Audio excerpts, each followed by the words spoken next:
En mayo del mismo año se encontró en un campo de rosas, a medio camino entre Grass y el pueblo de Opio, situado al este de dicha ciudad, el cuerpo desnudo de una muchacha de 15 años. Había sido golpeada en la nuca con un garrote. El campesino que lo descubrió quedó tan trastornado por el macabro hallazgo que casi atrajo hacia su persona las sospechas de la policía, declarando al teniente con voz trémula que nunca había visto nada tan bello, cuando lo que quiso decir era que nunca había visto nada tan espantoso. En realidad, la joven era de una belleza exquisita.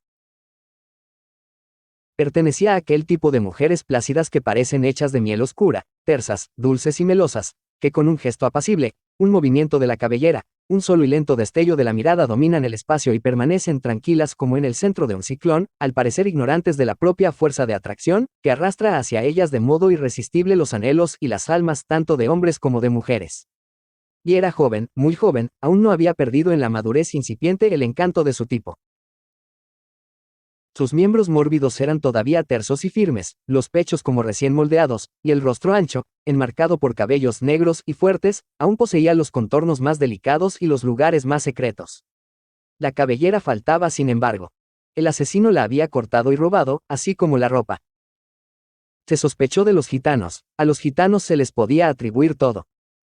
Era bien sabido que tejían alfombras con retales viejos, rellenaban almohadas con cabello humano y hacían muñecas con piel y dientes de los condenados a la horca. En el caso de crímenes tan perversos, solo podía sospecharse de los gitanos.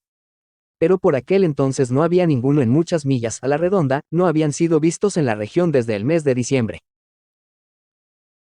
A falta de gitanos, se sospechó de los jornaleros italianos, pero tampoco había ninguno por los alrededores. Era demasiado pronto para ellos, pues no iban por allí hasta junio, al tiempo de la cosecha del jazmín, así que tampoco podían haber sido los italianos. A continuación, las sospechas recayeron en los fabricantes de pelucas, a quienes acusaba la melena cortada de la víctima. En vano.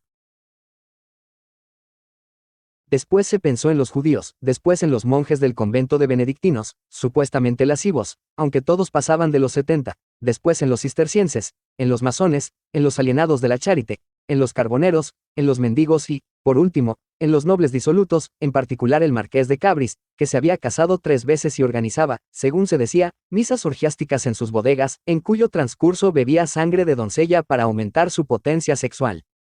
Sin embargo, no pudo probarse nada concreto. Nadie había sido testigo del asesinato ni pudieron encontrarse ropas o cabellos de la víctima. Al cabo de unas semanas, el teniente de policía dio por terminadas las investigaciones. A mediados de junio llegaron los italianos, muchos con sus familias, para ganarse la vida como recolectores. Los campesinos los contrataron, pero, recordando el asesinato, prohibieron a sus mujeres e hijas que tuvieran tratos con ellos. Toda precaución era poca, porque a pesar de que los jornaleros no eran culpables del crimen, en principio podían haberlo sido, de ahí que no estuviera de más precaverse de ellos. Poco después del comienzo de la cosecha del jazmín se produjeron otros 2 asesinatos. Las víctimas fueron otra vez muchachas extraordinariamente hermosas, ambas pertenecían al mismo tipo de mujeres morenas y plácidas, las 2 fueron halladas también desnudas y con la cabellera cortada, y tendidas en los campos de flores con una herida contusa en la base del cráneo. Tampoco esta vez había rastro del asesino. La noticia se propagó como un reguero de pólvora y se temieron más agresiones contra los inmigrantes cuando se supo que ambas víctimas eran italianas, hijas de un jornalero genovés. Ahora el temor hizo mella en la región. La gente ya no sabía hacia quién dirigir su cólera impotente. Es cierto que algunos todavía sospechaban de los locos o del misterioso marqués, pero nadie lo consideraba probable, ya que los primeros estaban bajo constante vigilancia y el último se había marchado hacía tiempo a París. En consecuencia, todos hicieron causa común. Los campesinos abrieron sus graneros a los inmigrantes, que hasta entonces habían dormido a la intemperie. Los habitantes de la ciudad organizaron un servicio de patrullas nocturnas en cada barrio. El teniente de policía reforzó la guardia de las puertas. Sin embargo, ninguna de estas disposiciones sirvió de nada. Pocos días después del doble asesinato se encontró el cadáver de otra muchacha, en iguales condiciones que los anteriores. Esta vez se trataba de una lavandera sarda del Palacio Episcopal, que fue asesinada cerca de la gran alberca de la Fontaine de la Fou, ante las mismas puertas de la ciudad. Y aunque los cónsules, apremiados por la excitada población, tomaron medidas más severas, controles más estrictos en las puertas, reforzamiento de las guardias nocturnas, prohibición de salida de todas las personas del sexo femenino a la caída de la noche. Aquel verano no pasó otra semana sin que fuera encontrado el cadáver de una doncella. Y siempre se trataba de muchachas que acababan de convertirse en mujeres y siempre eran las más hermosas y, en su mayoría, de aquel tipo moreno y seductor, aunque pronto el asesino dejó de despreciar a la clase de muchachas dominantes en la región, dulces, de tez blanca y un poco más redondeadas. Incluso las castañas y rubias oscuras, siempre y cuando no fueran muy delgadas, figuraron al final entre sus víctimas. Las buscaba por todas partes, no ya solo en los alrededores de Grass, sino en el centro de la ciudad e incluso hasta en las casas. La hija de un carpintero fue hallada muerta de un golpe en su dormitorio del quinto piso y nadie de la casa había oído el menor ruido y ninguno de los perros, que husmeaban y ladraban a todos los extraños, había reaccionado. El asesino parecía inasequible e incorpóreo como un espíritu. La población se indignó e insultó a las autoridades. El más pequeño rumor daba origen a desmanes. Un vendedor ambulante que ofrecía filtros amorosos y pócimas de curandero estuvo a punto de ser linchado porque alguien dijo que sus remedios contenían cabellos de doncella pulverizados. Se intentó provocar un incendio en la mansión de Cabris y en el hospicio de la Charité. El pañero Alexandre Misnard mató de un tiro a su propio criado cuando éste volvía de noche a casa porque lo tomó por el famoso asesino de doncellas. Quienes podían permitírselo, enviaban a sus hijas adolescentes a casa de familiares o a internados de Niza, Aix o Marsella. El teniente de policía fue relevado de su cargo a instancias del Consejo. Su sucesor encomendó el examen del estado virginal de los cadáveres sin cabellera al Colegio de Médicos. Todas las muchachas estaban intactas. Extrañamente, este hecho incrementó el horror en vez de disminuirlo, porque en su fuero interno todos estaban seguros de que las muchachas habían sido violadas. En este caso se habría conocido por lo menos el móvil del asesino, mientras que ahora se sabía lo mismo que antes, no se tenía la menor pista. Y quien creía en Dios, se refugiaba en la oración, para que al menos la propia casa se salvara del demoníaco visitante. El Consejo, un gremio de los 30 ciudadanos nobles más ricos y prestigiosos de Grass, caballeros ilustrados y anticlericales en su mayoría, que habrían preferido ver en el obispo solo a un buen hombre y los conventos y abadías convertidos en almacenes o fábricas, estos arrogantes y poderosos caballeros del Consejo se vieron obligados en su impotencia a redactar una sumisa petición a Monseñor el obispo para que se dignara maldecir y excomulgar al monstruoso asesino de doncellas, a quien el poder civil no conseguía atrapar. Como hiciera su preclaro antecesor en el año 1708 con las terribles langostas que entonces amenazaban al país. Y de hecho, a finales de septiembre, el asesino de doncellas de Grass, que hasta la fecha había cegado la vida de nada menos que 24 de las más hermosas doncellas de todas las capas sociales, fue maldecido, excomulgado y proscrito con toda solemnidad en todos los atrios de las iglesias por escrito y oralmente desde todos los púlpitos de la ciudad, entre ellos el de Notre Dame du Puy, por boca del obispo en persona. El éxito fue contundente. Los asesinatos cesaron de la noche a la mañana. Octubre y noviembre transcurrieron sin cadáveres. A principios de diciembre llegaron noticias de Grenoble según las cuales había aparecido allí un asesino de doncellas que estrangulaba a sus víctimas y les arrancaba la ropa a tiras y los cabellos a mechones. Y aunque un crimen tan tosco no coincidía en absoluto con los asesinatos ejecutados tan limpiamente en Grass, todo el mundo se convenció de que se trataba del mismo criminal. Los habitantes de Grass se persignaron 3 veces con gran alivio porque la bestia ya no se encontraba entre ellos, sino que atacaba en Grenoble, a 7 días de viaje. Organizaron una procesión de antorchas en honor del obispo y celebraron el 24 de diciembre un oficio en acción de gracias. El 1 de enero de 1766 se suavizaron las medidas de seguridad, levantándose el toque de queda para las mujeres. La normalidad volvió con increíble rapidez a la vida pública y privada. 411. Mayor que el miedo parecía haberse evaporado, nadie hablaba ya del terror que había dominado a la ciudad y sus alrededores hacía solo unos meses. Ni siquiera en el seno de las familias afectadas se mencionaba el tema. Parecía que la maldición episcopal no solo hubiera proscrito al asesino, sino también su recuerdo, y esto complacía a la población. Solo los que tenían una hija que acababa de alcanzar la pubertad, la perdían de vista de mala gana y se inquietaban cuando oscurecía y eran felices al día siguiente cuando la encontraban sana y alegre, sin querer confesarse abiertamente el motivo. 41. Había, no obstante, un hombre en Grass que no se fiaba de la paz. Se llamaba Antoine Richis, desempeñaba el cargo de segundo cónsul y vivía en una casa señorial al principio de la Rue Droite. Richis era viudo y tenía una hija llamada Laure. Aunque aún no había cumplido los 40 años y poseía una gran vitalidad, no pensaba contraer segundas nupcias hasta pasado cierto tiempo. Antes quería casar a su hija, y no con el primer buen partido que se presentara, sino con un hombre de elevada condición. En Vence residía un tal barón de Bouillon, que tenía un hijo y un feudo, buena reputación y una precaria situación financiera, con quien Richis ya había convenido el futuro matrimonio de sus vástagos. Una vez casada Laure, él haría gestiones encaminadas a emparentar con las prestigiosas casas Dreux, Maubert o Fontmichel, no porque fuera vanidoso y estuviera decidido a conquistar a cualquier precio una esposa noble, sino porque quería fundar una dinastía y preparar para sus descendientes una encumbrada posición social y también influencia política. Para este fin necesitaba por lo menos 2 hijos varones, uno de los cuales tomaría las riendas de su negocio mientras el otro estudiaría leyes, llegaría al Parlamento de Aix y obtendría su propio título nobiliario. Sin embargo, un hombre de su condición solo podía abrigar tales esperanzas con probabilidades de éxito estrechando lazos entre su persona y su familia y la nobleza provinciana. Lo que justificaba estos planes tan ambiciosos era su legendaria riqueza. Antoine Richis era con gran diferencia el ciudadano más acaudalado de toda la comarca. Poseía latifundios no solo en la demarcación de Grasse, donde cultivaba naranjas, aceitunas, trigo y cáñamo, sino también en Vence y los alrededores de Antibes, donde había arrendado tierras.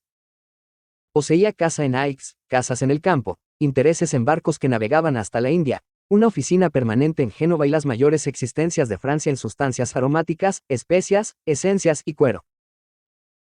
Lo más valioso, sin embargo, de todo cuanto poseía Richis era su hija única, que acababa de cumplir 16 años y tenía cabellos de un color rojizo oscuro y ojos verdes.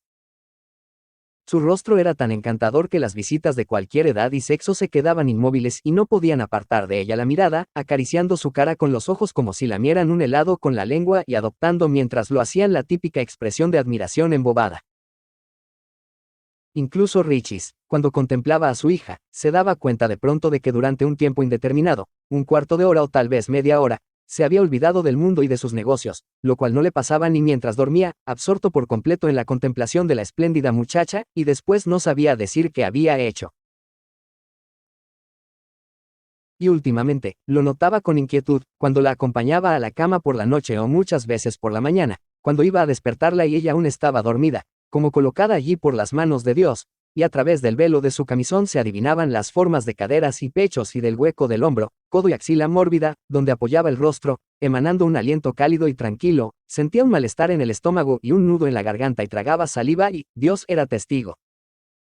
Maldecía el hecho de ser el padre de esta mujer y no un extraño, un hombre cualquiera ante el cual ella estuviera acostada como ahora y quien sin escrúpulos pudiera yacer a su lado, encima de ella y dentro de ella con toda la avidez de su deseo. El sudor le empapaba y los miembros le temblaban mientras ahogaba en su interior tan terrible concupiscencia y se inclinaba sobre ella para despertarla con un casto beso paterno. El año anterior, en la época de los asesinatos, aún no había sentido nunca tan fatales tentaciones. El hechizo que su hija ejercía entonces sobre él era, o al menos eso le parecía, un mero encanto infantil. Y por ello nunca temió en serio que Laure pudiera ser víctima de aquel asesino que, como era sabido, no atacaba a niñas ni a mujeres, sino exclusivamente a doncellas púberes. Sin embargo, reforzó la vigilancia de su casa, hizo colocar nuevas rejas en las ventanas del piso superior y ordenó a la camarera que compartiera el dormitorio con Laure. Pero se resistía a mandarla lejos, como hacían los hombres de su clase con sus hijas e incluso con toda su familia. Encontraba tal proceder despreciable e indigno de un miembro del Consejo y del segundo cónsul, quien en su opinión debía dar a sus conciudadanos ejemplo de serenidad, valor y tenacidad. Además, era un hombre a quien no gustaba que nadie influyera en sus decisiones, ni una multitud dominada por el pánico ni, menos aún, un criminal anónimo y repugnante. Y por esto fue uno de los pocos habitantes de la ciudad que, durante aquel horrible período, fue inmune contra el miedo y conservó la sangre fría. Ahora, extrañamente, esto cambió. Mientras en las calles la gente celebraba, como si ya hubieran ahorcado al asesino, el fin de sus crímenes y olvidaba aquellos terribles días, el miedo se introdujo en el corazón de Antoine Richis como un espantoso veneno. Durante mucho tiempo no quiso confesarse a sí mismo que era el miedo lo que le incitaba a postergar viajes muy urgentes, a abandonar la casa de mala gana y a acortar visitas y reuniones a fin de regresar a casa lo antes posible. Se justificó ante sí mismo achacándolo a una indisposición pasajera y al exceso de trabajo, aunque admitiendo al mismo tiempo que estaba un poco preocupado, como lo está cualquier padre que tiene una hija en edad de casarse, una preocupación totalmente normal. ¿Acaso no había cundido ya en el exterior la fama de su belleza? ¿Acaso 421, 1548.463, mayor que no se estiraban ya los cuellos cuando la llevaba los domingos a la iglesia? ¿No le hacían ya insinuaciones ciertos caballeros del consejo, en nombre propio o en el de sus hijos? 42. Pero un día de marzo, Richis vio desde el salón que Laure salía al jardín con un vestido azul sobre el que se derramaba la cabellera rojiza, encendida por el sol. Nunca la había visto tan hermosa. Desapareció detrás de un seto y quizá tardó en reaparecer 2 latidos más de los que él esperaba. Y tuvo un susto de muerte porque durante aquellos 2 latidos pensó que la había perdido para siempre. Aquella misma noche le despertó una pesadilla espantosa de cuyo contenido no podía acordarse, pero que había tenido que ver con Laure, y se precipitó hacia su dormitorio, convencido de que estaba muerta, de que había sido asesinada, violada y su cabellera cortada mientras dormía.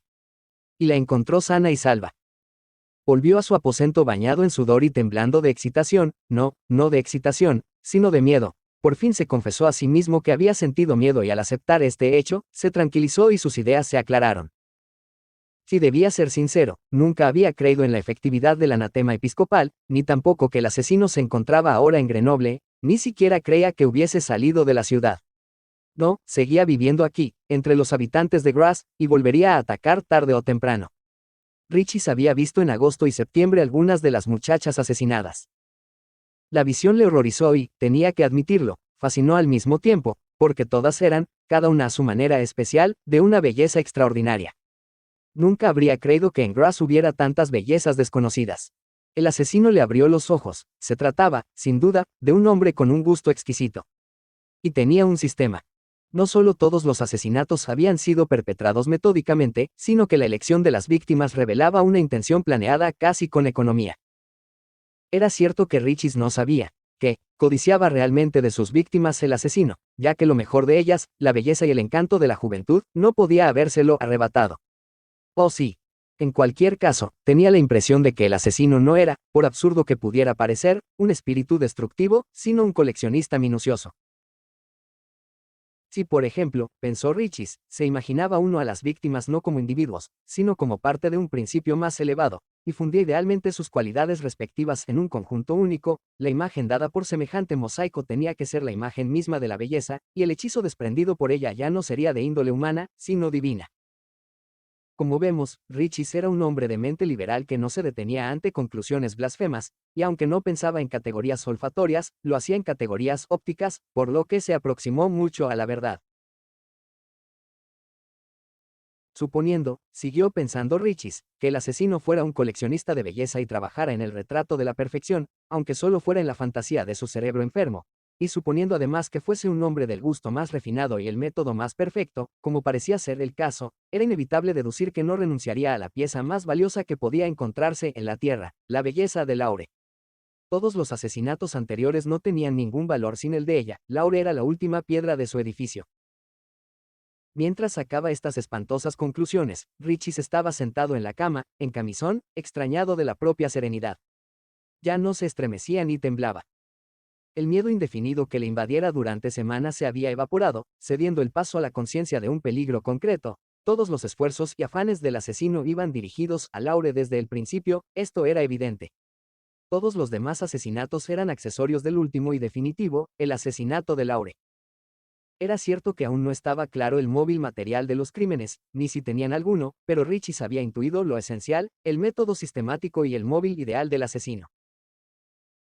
Y cuanto más reflexionaba sobre ello, más acertados le parecían ambos y mayor era su respeto por el criminal, un respeto, claro está, que rebotaba en un espejo y se reflejaba en el mismo, ya que al fin y al cabo era él, Richis, quien con su astuta mente analítica había desenmascarado al enemigo. Si él, Richis, fuera un asesino y estuviera poseído de las mismas ideas morbosas de aquel asesino en particular, no habría podido proceder de manera distinta y, como él, habría resuelto coronar a toda costa su obra de demente con el asesinato de Laure, la única. La maravillosa. Esta última idea se le antojó muy buena. El hecho de que estuviera en situación de ponerse mentalmente en el lugar del futuro futuro asesino de su hija le daba una gran superioridad sobre él, porque una cosa era cierta. Por inteligente que fuera, el asesino no estaba en situación de ponerse en el lugar de Richis, aunque solo fuese porque no podía imaginar que Richis se había puesto ya en su lugar, es decir, en el del asesino. En el fondo, ocurría lo mismo que en el mundo de los negocios. Salvando las distancias, claro. Uno tenía siempre cierta superioridad sobre un competidor cuyas intenciones hubiera adivinado. En lo sucesivo, ya no se dejaría engañar, no cuando uno se llamaba Antoine Richis, conocía todos los trucos y poseía un espíritu luchador. Al fin y al cabo, el negocio de perfumería más importante de Francia, su riqueza y el cargo de segundo cónsul no le habían bajado del cielo, sino que los había ganado luchando, porfiando, intuyendo a tiempo los peligros, adivinando los planes de los competidores y adelantándose a ellos. Y lograría también alcanzar sus metas futuras, el poder y la nobleza de sus descendientes, y desbaratar asimismo los planes de aquel asesino, su rival por la posesión de Laure, aunque solo fuese porque Laure era igualmente la última piedra del edificio de sus propios planes. Él la amaba, ciertamente, pero también la necesitaba. Y lo que necesitaba para la realización de sus más altas ambiciones no se lo dejaría arrebatar por nadie, lo defendería con uñas y dientes. Ahora se sentía mejor. Desde que había conseguido trasladar sus reflexiones nocturnas sobre la lucha con el demonio al terreno de una transacción comercial, le animaba un valor renovado, incluso un poco temerario. Se había esfumado el resto de temor, desvanecido el desaliento y la sombría preocupación que le habían atormentado como a un viejo senil y tembloroso, evaporado la niebla de tristes presagios en la que se había movido a tientas durante semanas. Ahora se encontraba en terreno conocido y se sentía capaz de afrontar cualquier reto. 43. Aliviado, casi satisfecho, saltó de la cama, tiró del cordón de la campanilla y ordenó al criado, que entró medio dormido, que empaquetara ropas y provisiones porque pensaba viajar al amanecer hacia Grenoble en compañía de su hija. Entonces se vistió y sacó de la cama al resto de la servidumbre. La casa de la Rudroite despertó en plena noche para entregarse a una actividad febril. En la cocina se encendieron los fuegos, por los pasillos corrían las aturdidas criadas, el ayuda de cámara subía y bajaba las escaleras, bajo las bóvedas del sótano entrechocaban las llaves del mayordomo, en el patio ardían las antorchas, unos mozos corrían a buscar los caballos mientras otros sacaban a los animales. Cualquiera hubiese creído que las hordas austrosargas entraban a sangre y fuego como en el año 1746 y el amo de la casa huía presa del pánico. Pero no era así ni mucho menos. El amo de la casa se hallaba sentado como un mariscal de Francia ante el escritorio de su despacho, bebía café con leche y daba instrucciones a los domésticos que irrumpían en la habitación. También escribió cartas al alcalde y al primer cónsul, a su notario, a su abogado, a su banquero de Marsella, al barón de Bouillon y a diversos socios. Hacia las 6 ya había despachado toda la correspondencia y tomado todas las disposiciones necesarias para sus planes. Se metió en los bolsillos 2 pequeñas pistolas de viaje, se ajustó la hebilla del cinturón del dinero y cerró el escritorio. Entonces fue a despertar a su hija. A las 8, la pequeña caravana se puso en marcha. Richis cabalgaba delante, ofreciendo un magnífico aspecto con su levita granate de galones dorados, redingote negro y sombrero negro con airoso penacho. Le seguía su hija, vestida más modestamente, pero de una belleza tan deslumbrante que el pueblo que paseaba por la calle y se asomaba a las ventanas solo tenía ojos para ella, la muchedumbre prorrumpía en admirados, as, y, os, y los hombres se quitaban el sombrero, al parecer ante el segundo cónsul, pero en realidad era ante ella, la mujer de porte regio. A continuación, casi desapercibidos, cabalgaban la camarera y el ayuda de cámara de Richis con 2 caballos de carga. El uso de un carruaje era desaconsejado por el conocido mal estado de la ruta de Grenoble, y cerraba la comitiva una docena de mulas cargadas con todos los enseres imaginables, bajo la vigilancia de 2 mozos.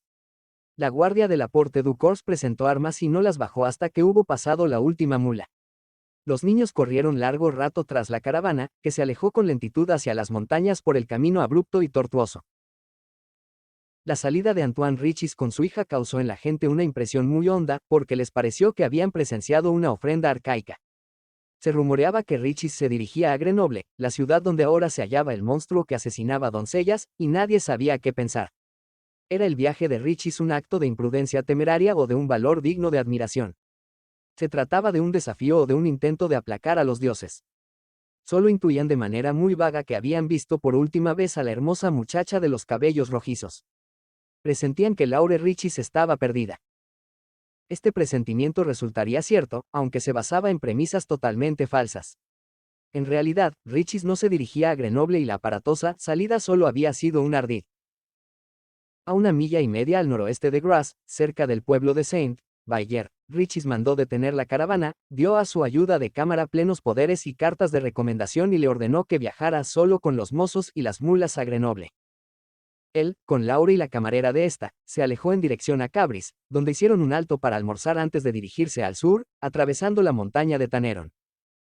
El camino ofrecía grandes dificultades, pero se empeñó en describir un amplio círculo en torno a Grasse y la cuenca occidental de Grasse a fin de alcanzar la costa al atardecer, sin llamar la atención.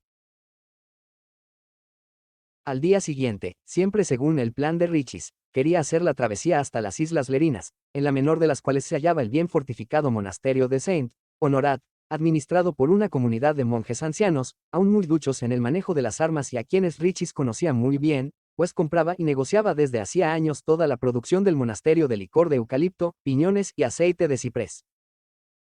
Y precisamente allí, en el monasterio de Saint-Honorat, el lugar más seguro de Provenza, junto con la prisión del castillo de If y la cárcel estatal de la Île-Sainte-Marguerite, pensaba Richis alojar de momento a su hija.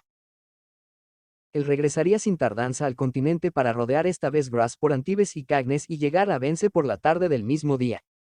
Allí ya había convocado a su notario para firmar con el barón de Bouillon el contrato de matrimonio de sus hijos Alphonse y Laure. Quería hacer una oferta a Bouillon que éste no podría rechazar, saldo de sus deudas hasta 40,000 libras, una dote consistente en una suma similar, diversas tierras, un molino de aceite en Maganosque y una renta anual de 3,000 libras para la joven pareja. La única condición de Richis era que el matrimonio se efectuara dentro de un plazo de 10 días y se consumara el mismo día de la boda y que la pareja fijara su residencia en Vence. Richis sabía que semejante precipitación elevaría considerablemente el precio de la unión de su casa con la de los Bouillon. Una espera más larga la habría abaratado. El barón habría mendigado el favor de que su hijo pudiera elevar la condición social de la hija del gran comerciante burgués, ya que la fama de la belleza de Laure no hacía más que crecer, así como la riqueza de Richis y la miseria económica de los Bouillon. Pero, ¿qué remedio? El barón no era el contrincante en esta transacción, sino el asesino anónimo, y era este a quien había que estropear el negocio. Una mujer casada, desflorada y tal vez encinta ya no servía para su exclusiva galería. La última piedra del mosaico faltaría, Laure habría perdido todo valor para el asesino, la obra de este habría fracasado. Y le haría sentir su derrota. Richis quería celebrar la boda en Grasse, con gran pompa y el máximo de publicidad. Y aunque no conociera a su enemigo ni llegara jamás a conocerlo, sería un placer para él saber que éste presenciaría el acontecimiento y vería con sus propios ojos cómo le quitaban a la mujer más codiciada ante sus propias narices. El plan estaba muy bien pensado y otra vez debemos admirar la intuición de Richis, que tanto se acercó a la verdad.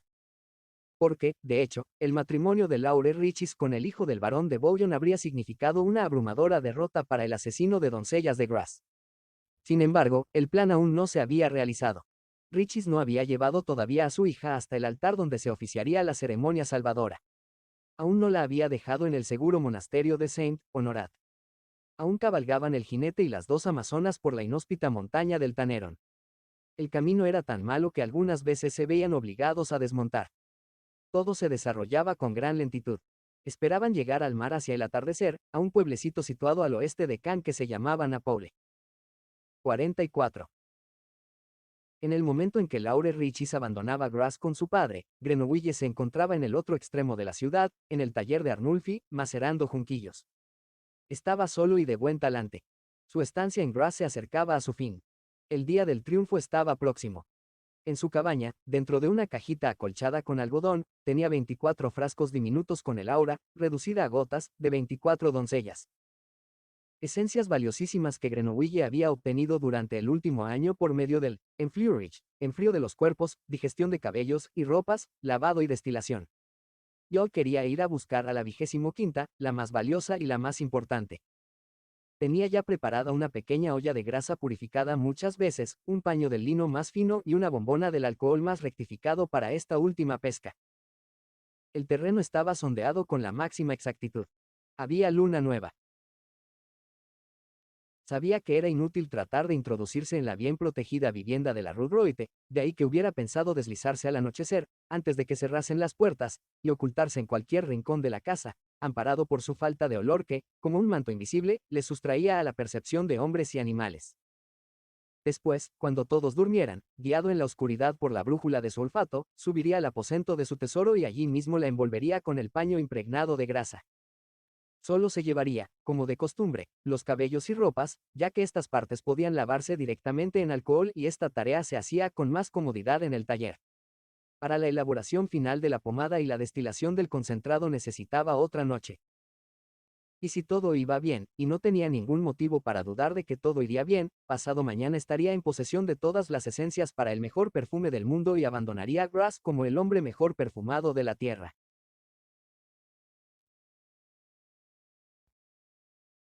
Hacia el mediodía terminó con los junquillos. Apagó el fuego, tapó la caldera de grasa y salió del taller para refrescarse. El viento soplaba del oeste. Con la primera aspiración ya notó que algo iba mal, la atmósfera no estaba completa. En la capa de aromas de la ciudad, aquel velo tejido por muchos millares de hilos, faltaba el hilo de oro. Durante las últimas semanas, este hilo fragante había adquirido tal fuerza que Grenouille lo percibía claramente incluso desde su cabaña, en la otra punta de la ciudad. Ahora no estaba, había desaparecido, no podía captarlo ni con el más intenso olfato. Grenouille se quedó como paralizado por el susto. Está muerta, pensó y enseguida, algo peor, otro ha arrancado mi flor y robado su fragancia. No exhaló ningún grito porque su consternación era demasiado profunda, pero las lágrimas se le agolparon en los ojos y bajaron de repente por ambos lados de la nariz. Entonces llegó Druot del Quatre Dauphins a la hora de comer y contó, en passant, que hoy, muy temprano, el segundo cónsul se había marchado a Grenoble con 12 mulas y su hija. Grenouille se tragó las lágrimas y echó a correr, cruzó la ciudad y, cuando llegó a la Porte du Corse, se detuvo en la plaza y olfateó. Y en el viento del oeste, puro y libre de los olores de la ciudad, encontró de nuevo su hilo dorado, muy delgado y fino, es cierto, pero aún así, inconfundible. Lo extraño era que la amada fragancia no venía del noroeste, a donde conducía el camino de Grenoble, sino más bien de la dirección de Cabris, cuando no del sudoeste. Grenouille preguntó a la guardia qué camino había tomado el segundo cónsul. El centinela señaló al norte. No el camino de Cabris. O el otro, el que iba hacia el sur, a Auribio y la Napole. Desde luego que no, respondió el centinela. Lo había visto con sus propios ojos. Grenouille volvió corriendo a la ciudad, irrumpió en la cabaña, metió en su mochila el paño de hilo, el tarro de pomada, la espátula, las tijeras y una pequeña masa de madera de olivo pulida y se puso en camino sin pérdida de tiempo. No en dirección a Grenoble, sino hacia donde le indicaba su nariz, hacia el sur. Este camino, el camino directo a Napole, serpenteaba por las estribaciones del Taneron, cruzando las cuencas de Frayere y Siagne. Era cómodo andar por él y Grenouille avanzaba a buen paso. Cuando Auribio apareció a su derecha, encaramado a la cumbre de la montaña, olió que estaba a punto de alcanzar a los fugitivos. Poco después estuvo a la misma altura que ellos y pudo olerla por separado y oler incluso el vapor de sus caballos. Debían estar a lo sumo a media milla al oeste, en algún lugar de los bosques de Taneron. Se dirigían al sur, a la orilla del mar. Exactamente igual que él. Grenouille llegó a la Napole hacia las 5 de la tarde. Entró en la posada, comió y pidió un alojamiento barato. Era un oficial curtidor de Niza, explicó, y viajaba a Marsella. Podía dormir en el establo. Allí se acostó a descansar en un rincón. Olió que se acercaban 3 jinetes. No tenía más que esperar. Llegaron 2 horas más tarde, cuando ya caía la noche. Con objeto de mantener el incógnito, habían cambiado de ropas. Ahora las 2 mujeres llevaban vestidos oscuros y velos, y Richis, una levita negra. Se dio a conocer como un noble que venía de Castellane y que mañana deseaba trasladarse a las Islas Lerinas, por lo que pedía al posadero un bote que estuviera dispuesto a la salida del sol. Había en la posada otros huéspedes, además de él y sus acompañantes. No, contestó el posadero, solo un oficial de curtidor de Niza que pernoctaba en el establo. Richis envió a las mujeres a la habitación y él se dirigió al establo, para sacar algo de la alforja, según dijo. Al principio no podía encontrar al oficial de curtidor y tuvo que pedir una linterna al mozo de cuadra. Entonces lo vio acostado en un rincón sobre la paja y una vieja manta, con la cabeza apoyada en su mochila, profundamente dormido. Tenía un aspecto tan insignificante, que por un momento Richis tuvo la impresión de que no estaba allí, de que era solo una quimera proyectada por las oscilantes sombras de la linterna. En cualquier caso, Richis quedó inmediatamente convencido de que este ser cuya indefensión llegaba a parecer conmovedora no podía representar el menor peligro y se alejó despacio, para no perturbar su sueño. Cenó en compañía de su hija en la habitación. No le había explicado nada del motivo y la meta de su singular viaje y tampoco lo hizo ahora, aunque ella se lo pidió. Respondió que mañana se lo comunicaría y que podía estar segura de que todo cuanto planeaba y hacía era para su bien y su futura felicidad. Después de cenar jugaron algunas partidas de Lombre, todas las cuales perdió Richis, porque en vez de mirar las cartas, no dejaba de contemplar el rostro de ella para deleitarse con su belleza. Hacia las 9 la acompañó a su habitación, que estaba enfrente de la que él ocupaba, la besó, le deseó buenas noches y cerró la puerta por fuera. Entonces se fue a la cama. Se sintió de pronto muy cansado por las fatigas del día y la noche anterior y a la vez muy satisfecho de cómo iban las cosas. Sin el menor asomo de la preocupación y de los sombríos presentimientos que hasta la víspera le habían atormentado y mantenido despierto cada vez que apagaba la lámpara, se durmió al instante y durmió sin sueños, sin gemidos, sin estremecimientos y sin dar vueltas y más vueltas en el lecho. Por primera vez desde hacía mucho tiempo, Richis concilió un sueño profundo, tranquilo y reparador. Más o menos a la misma hora se levantó Grenouille de la paja del establo. También él estaba satisfecho de cómo iban las cosas y se sentía muy refrescado, aunque no había dormido ni un segundo. Cuando Richis entró en el establo para verle, fingió que dormía para reforzar todavía más la impresión de persona inofensiva que siempre comunicaba gracias a la discreción de su olor.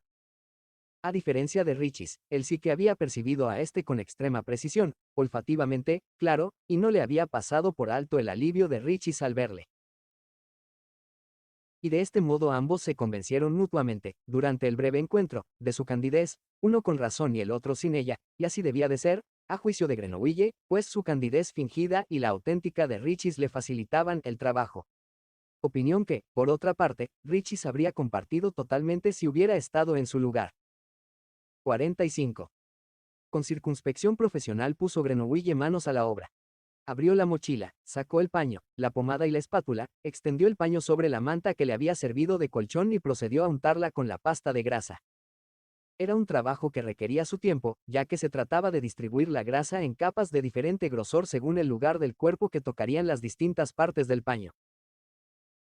La boca, las axilas, el pecho, el sexo y los pies despedían mayores cantidades de aroma que, por ejemplo, las espinillas, la espalda y los codos, la palma de la mano más que el dorso, las cejas más que los párpados, etc., y por ello debían untarse con más grasa.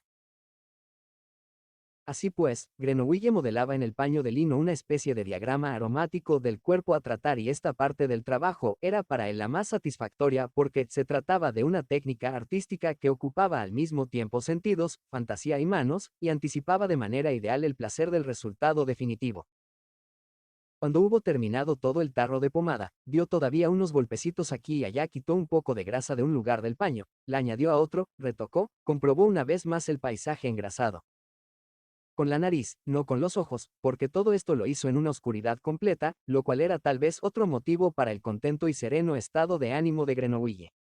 En esta noche de novilunio, nada le distraía, el mundo era solo olor y un vago rumor de resaca procedente del mar. Estaba en su elemento. Entonces dobló el paño como un papel pintado, de modo que se juntaran las superficies engrasadas. Esta era una operación dolorosa para él porque sabía muy bien que, pese a todas sus precauciones, partes de los contornos modelados se aplanaban y desplazaban. Pero no había otro sistema para transportar el paño. Después de doblarlo hasta conseguir un tamaño que le permitiera llevarlo cómodamente colgado del brazo, se metió en los bolsillos espátulas, tijeras y la pequeña masa de madera de olivo y se escabulló hacia el exterior. El cielo estaba nublado. En la casa no ardía ninguna luz. La única chispa de esta noche tenebrosa parpadeaba al este, en el faro de la fortaleza de la Ile de Saint Marguerite, a una milla de distancia. Era un minúsculo alfilerazo luminoso en un paño negro. Desde la bahía soplaba un viento ligero con olor a pescado. Los perros dormían. Grenouille fue hacia la fachada que daba a la era y cogió una escalera que había apoyada contra la pared. La levantó y sostuvo en posición vertical, con 3 peldaños bajo el brazo derecho y el resto apretado contra el hombro, y así cruzó el patio hasta que estuvo bajo su ventana, que estaba entreabierta. Mientras subía por la escalera de mano, ágil como si fuera de cemento, se congratuló de poder cosechar la fragancia de la muchacha aquí en la Napoule. En Grasse, con las ventanas enrejadas y la casa sometida a una vigilancia estricta, habría sido mucho más difícil. Aquí incluso dormía sola, ni siquiera necesitaba eliminar a la camarera. Empujó la ventana, se introdujo en el aposento y dejó el paño a un lado. Entonces se volvió hacia la cama. La fragancia del cabello dominaba porque la muchacha dormía de bruces con el rostro enmarcado por el brazo y apretado contra la almohada, en una postura ideal para el mazazo en la nuca. El ruido del golpe fue seco y crujiente. Lo detestaba. Lo detestaba solo porque era un ruido en una operación por lo demás silenciosa. Solo podía soportar este odioso ruido con los dientes apretados y cuando se hubo extinguido continuó todavía un rato inmóvil y rígido, con la mano aferrada a la masa, como si temiera que el ruido pudiese volver de alguna parte convertido en potente eco. Pero no volvió y el silencio reinó de nuevo en el dormitorio, un silencio incluso intensificado, porque ahora no se oía el aliento profundo de la muchacha. Y en cuanto se relajó la actitud tensa de Grenouille, que tal vez podría interpretarse también como una actitud de veneración o una especie de rígido minuto de silencio, su cuerpo recobró la flexibilidad. Se guardó la masa y empezó a actuar con diligente premura. Ante todo desdobló el paño del perfumado y lo extendió sobre la mesa y las sillas, cuidando de que el lado engrasado quedara encima y se mantuviera intacto. Entonces apartó la sábana del lecho. La magnífica fragancia de la muchacha, que se derramó súbitamente, cálida y masiva, no le conmovió. Ya la conocía y la disfrutaría hasta la embriaguez más adelante, cuando la poseyera de verdad. Ahora se trataba de empezar cuanto antes, de dejar evaporar la menor cantidad posible, ahora se imponía la concentración y la rapidez. Cortó el camisón de arriba a abajo con unos golpes de tijera, se lo quitó, cogió un paño engrasado y lo echó sobre el cuerpo desnudo. Entonces la levantó, le metió el paño sobrante por debajo, la enrolló como enrolla un barquillo el pastelero, plegó los extremos, la envolvió como una momia desde los dedos de los pies hasta la frente. Solo sus cabellos sobresalían del vendaje de momia. Los cortó a ras de cráneo y los envolvió en el camisón, que ató como si fuera un atillo. Por último, le tapó el cráneo rapado con una punta de paño, que introdujo dentro de un doblez con una delicada presión del dedo. Examinó todo el paquete, no había ninguna abertura, ningún agujero, ninguna rendija por la que pudiera escapar la fragancia de la muchacha. Estaba perfectamente envuelta. Ya no quedaba nada más por hacer, solo esperar durante 6 horas, hasta que amaneciera. Tomó una silla pequeña sobre la que estaban sus ropas y se sentó. La túnica ancha y negra aún conservaba el delicado olor de su fragancia, mezclado con el olor de unas pastillas de anís que llevaba en el bolsillo como provisión para el viaje. Colocó los pies sobre el borde de la cama, cerca de los pies de ella, se cubrió con su túnica y comió las pastillas de anís. Estaba cansado, pero no quería dormirse porque no era decoroso dormirse durante el trabajo, aunque este consistiera solo en esperar. Recordó las noches pasadas en el taller de Baldini mientras destilaba, el alambique ennegrecido por el hollín, el fuego llameante, el leve rumor con que el producto de la destilación goteaba desde el tubo de enfriamiento a la botella florentina. De vez en cuando se tenía que vigilar el fuego, echar más agua destilada, cambiar la botella florentina, sustituir el marchito material de destilación. Y sin embargo, siempre le había parecido que no hacía guardia para desempeñar a intervalos estas tareas, sino que la guardia tenía su propio sentido. Incluso aquí, en este aposento, donde el proceso del enfleurage se desarrollaba por sí solo, donde incluso una verificación, una vuelta, un contacto inoportuno con el paquete perfumado podía ser contraproducente, incluso aquí, pensó Grenouille, su presencia vigilante tenía importancia. El sueño habría puesto en peligro el espíritu del éxito. Por otra parte, no le resultaba difícil mantenerse despierto y esperar, pese a la fatiga. Amaba esta espera. También la había amado en el caso de las otras 24 muchachas, porque no se trataba de una espera monótona ni ansiosa, sino de una espera palpitante, llena de sentido y, hasta cierto punto, activa. Ocurría algo mientras esperaba, ocurría lo esencial. Y aunque no lo hiciera él mismo, se hacía gracias a él. Había dado lo mejor que tenía, había aportado toda su habilidad y no había cometido ningún error. La obra era única y sería coronada por el éxito. Solo debía esperar 2 horas más. Esta espera le llenaba de satisfacción. Nunca se había sentido tan bien en su vida, tan tranquilo, tan equilibrado, tan en paz consigo mismo, ni siquiera en su montaña, como en estas horas de pausa en el trabajo durante las cuales esperaba toda la noche velando a sus víctimas. Eran los únicos momentos en que casi se formaban pensamientos alegres dentro de su tenebroso cerebro. Extrañamente, estos pensamientos no se proyectaban hacia el futuro. No pensaba en la fragancia que cosecharía dentro de un par de horas, ni en el perfume de 25 horas de doncellas, ni en planes, felicidad y éxito futuros. No, pensaba en su pasado. Recordó las etapas de su vida desde la casa de Madame Gallagher y el montón de leños cálidos y húmedos que había enfrente, hasta su viaje de hoy al pequeño pueblo de la Napoule, con su olor a pescado. Pensó en el curtidor Grimal, en Giuseppe Baldini, en el marqués de la. Recordó la ciudad de París, su gran caldo tornasolado y maloliente, recordó a la muchacha pelirroja de la Rue de Marais, el campo abierto, el viento enrarecido, los bosques. Recordó también la montaña de Auvernia, no evitó en absoluto este recuerdo, su caverna, el aire sin seres humanos. También recordó sus sueños. Y evocó todas estas cosas con gran complacencia. Sí, al mirar hacia atrás, le pareció que era un hombre especialmente favorecido por la suerte y que su destino le había llevado por caminos que, si bien habían sido tortuosos, al final resultaban ser los correctos. ¿Cómo, si no, habría sido posible que se encontrase ahora en este oscuro aposento, en la meta de sus deseos? Pensándolo bien, era un individuo realmente afortunado. Le embargaron la emoción, la humildad y el agradecimiento. Gracias, murmuró, gracias, Jean-Baptiste Grenouille, por ser como eres. Hasta este punto era capaz de emocionarse a sí mismo. Entonces entornó los párpados, no para dormir, sino para entregarse del todo a la paz de aquella noche sagrada. La paz llenaba su corazón, pero se le antojó que también reinaba a su alrededor. Olió el sueño tranquilo de la camarera en el aposento contiguo, el sueño satisfecho de Antoine Richis al otro lado del pasillo, olió el pacífico dormitar del posadero y los mozos, de los perros, de los animales del establo, de toda la aldea y del mar. El viento se había calmado. Todo estaba en silencio. Nada perturbaba la paz. Una vez torció el pie hacia un lado y rozó muy ligeramente el pie de Laure. No su pie, en realidad, sino la tela que lo envolvía, impregnada de grasa por debajo, que absorbía su fragancia, su magnífica fragancia, la de él. 46. Cuando los pájaros empezaron a gritar, es decir, bastante antes del alba, se levantó y terminó su trabajo. Desenrolló el paño, apartándolo del cuerpo como un emplasto. La grasa se separó muy bien de la piel, solo quedaron algunos restos en los lugares angulosos, que recogió con la espátula. Secó las últimas huellas de pomada con el propio corpiño de Laure, con el cual frotó el cuerpo de pies a cabeza, tan a fondo que incluso la grasa de los poros se desprendió de la piel en diminutas láminas y con ella los últimos efluvios y vestigios de su fragancia.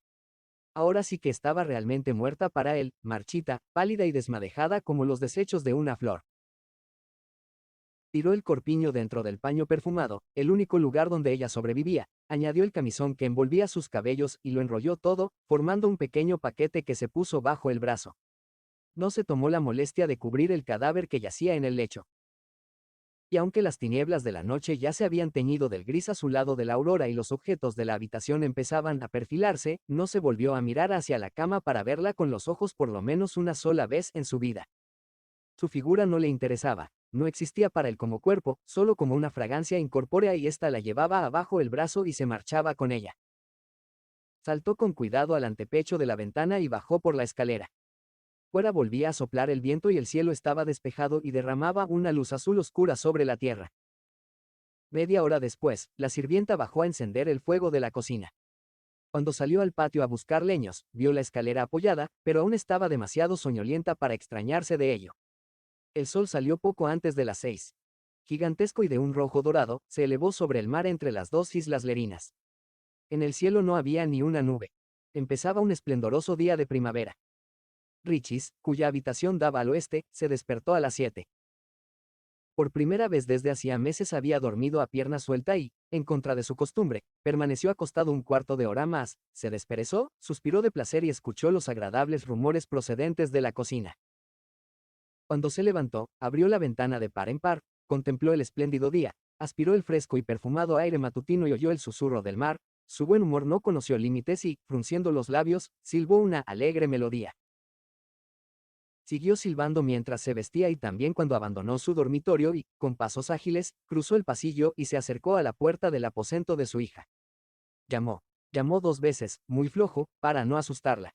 No recibió ninguna respuesta. Sonrió. Comprendía muy bien que todavía durmiera. Metió con cuidado la llave en la cerradura y le dio la vuelta, despacio, muy despacio, decidido a no despertarla y casi anhelando encontrarla todavía dormida porque quería despertarla con besos una vez más, por última vez antes de entregarla a otro hombre. Abrió la puerta, cruzó el umbral y la luz del sol le dio de pleno en la cara. El aposento parecía lleno de plata brillante, todo refulgía y el dolor le obligó a cerrar un momento los ojos. Cuando volvió a abrirlos, vio a Laure acostada en la cama, desnuda, muerta, calva y de una blancura deslumbrante. Era como en la pesadilla que había tenido la noche pasada en Grass, que ya había olvidado y cuyo contenido le volvió ahora a la memoria como un relámpago. De repente todo era exactamente igual que en aquella pesadilla, solo que muchísimo más claro. 47. La noticia del asesinato de Laure Richis se propagó con tanta rapidez por la región de Grass como si hubiera estallado el grito de «El rey ha muerto». «Oh, hay guerra». «Oh, los piratas han desembarcado en la costa». Y se desencadenó un pánico similar o todavía peor. De improviso reapareció el miedo cuidadosamente olvidado, virulento como en otoño, con todas sus manifestaciones secundarias. El pánico, la indignación, la cólera, las sospechas histéricas, la desesperación. La población permanecía de noche en sus casas, encerraba a sus hijas, vivía tras una barricada, desconfiaba de todos y ya no podía dormir. Todos pensaban que ocurriría lo mismo que entonces, que cada semana habría un asesinato. El tiempo parecía haber retrocedido medio año. El miedo era aún más paralizante que hacía medio año, porque el súbito regreso del peligro que se creía conjurado hacía tiempo hizo cundir entre la gente un sentimiento de impotencia.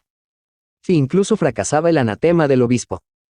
Si ni siquiera Antoine Richis, el hombre más rico de la ciudad, el segundo cónsul, un hombre poderoso y respetado que tenía a su alcance todos los medios de defensa, había podido proteger a su propia hija. Si la mano del asesino no se detenía ni ante la sagrada belleza de Laure. Porque, de hecho, todos quienes la conocían la consideraban una santa y sobre todo ahora, que estaba muerta, ¿qué esperanza podía haber de burlar al asesino? Era más espantoso que la peste, porque de la peste se podía huir, y en cambio no se podía escapar de este asesino, como demostraba el caso de Richis. Por lo visto poseía facultades sobrenaturales. No cabía la menor duda de que estaba aliado con el demonio, si es que no era él mismo el demonio. Y por esto muchos, sobre todo las almas más sencillas, no encontraron otro consuelo que ir a rezar a la iglesia, cada uno ante el patrón de su oficio, los cerrajeros a San Luis, los tejedores a San Crispino, los jardineros a San Antonio, los perfumistas a San José. Y llevaban consigo a sus mujeres e hijas, rezaban juntos, comían y dormían en la iglesia, no las dejaban ni de día, convencidos de que el amparo de la desesperada comunidad y presencia de la Virgen eran la única seguridad posible ante aquel monstruo, si es que existía aún alguna clase de seguridad. Otras cabezas más perspicaces, aduciendo que la iglesia ya había fracasado una vez, formaron grupos ocultos, ofrecieron mucho dinero a una bruja autorizada de Gordon, se escondieron en una de las numerosas grutas de piedra caliza de la región de Grass y celebraron misas negras para conquistar el favor de Satanás. Otros, distinguidos miembros de la alta burguesía y la nobleza educada, optaron por los más modernos métodos científicos, imantaron sus casas, hipnotizaron a sus hijas y organizaron círculos de silencio fluidal en sus salones con el fin de conseguir emisiones mentales colectivas que exorcizaran telepáticamente el espíritu del asesino. Las corporaciones organizaron una procesión de penitentes desde Grass a la Napoule y viceversa. Los monjes de los 5 conventos de la ciudad oficiaban misas permanentes, y dirigían rogativas y letanías, de modo que pronto pudo oírse en todos los rincones de la ciudad un lamento ininterrumpido tanto de día como de noche. Apenas se trabajaba. Así esperaba la población de Grass, en febril inactividad, casi con impaciencia, el siguiente asesinato. Nadie dudaba de que se produciría y todos anhelaban en secreto conocer la espantosa noticia, en la única esperanza de que no les afectara a ellos, sino a los demás. Las autoridades, por otra parte, tanto de la ciudad como rurales y provinciales, no se dejaron contagiar en esta ocasión por el histerismo de la población. Por primera vez desde la aparición del asesino de doncellas se organizó una serena y provechosa colaboración entre los gobernadores de Grass, Draguignan y Tolón y entre prefecturas, policías, intendencias, parlamentos y la marina. El motivo de esta solidaridad de los poderosos fue por una parte el temor de una insurrección general y por otra el hecho de que desde el asesinato de Laure Richis se disponía de un punto de partida que permitía por primera vez una persecución sistemática del asesino. Este había sido visto.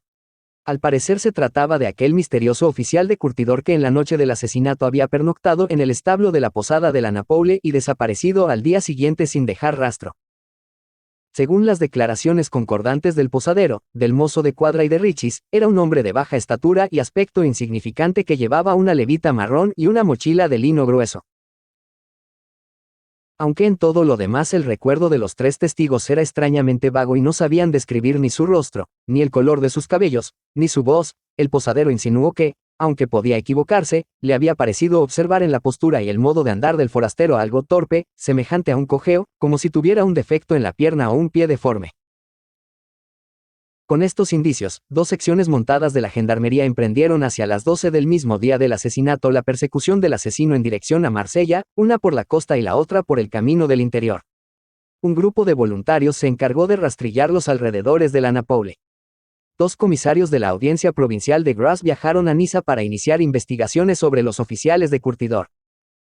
En los puertos de Frejus, Cannes y Antibes se controlaron todos los buques antes de que zarparan y en la frontera de Saboya se procedió a la identificación de todos los viajeros.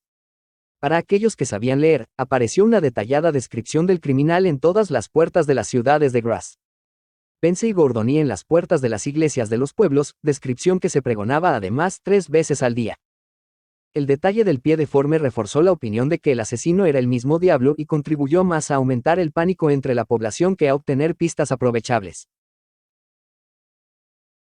Pero cuando el presidente del Tribunal de Justicia ofreció por encargo de Richis una recompensa de nada menos que 200 libras a quien suministrara detalles que condujeran a la captura del autor de los hechos, las denuncias llevaron a la detención de varios oficiales de tenería en Grasse, Opio y Gordon, entre los cuales uno tenía la desgracia de cojear.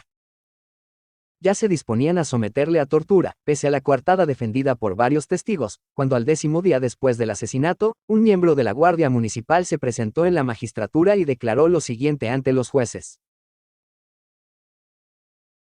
Hacia las 12 de aquel día, mientras él, Gabriel Tagliasco, capitán de la Guardia, prestaba servicio como de costumbre en la Porte du Corps, fue abordado por un individuo cuyo aspecto, como ahora sabía, coincidía bastante con la descripción publicada, que le preguntó con insistencia y maneras apremiantes qué camino habían tomado por la mañana el segundo cónsul y su caravana al abandonar la ciudad. Ni entonces ni después atribuyó importancia al hecho y tampoco se habría vuelto a acordar del individuo en cuestión, que era muy insignificante, si no le hubiera visto otra vez por casualidad la víspera y precisamente aquí en Grasse, en la Rue de la Lobe, ante el taller del Maitre Drouot y Madame Arnulfi, momento en que también le llamó la atención el claro cojeo del hombre cuando entró en el taller. 1 hora después detuvieron a Grenouille. El posadero y el mozo de la Napoule, que permanecían en Grasse para la identificación de los otros sospechosos, le reconocieron enseguida como el oficial de curtidor que había pernoctado en la posada. Era él, no cabía duda, este tenía que ser el asesino que buscaban. Registraron el taller y registraron la cabaña del olivar que había detrás del convento de franciscanos.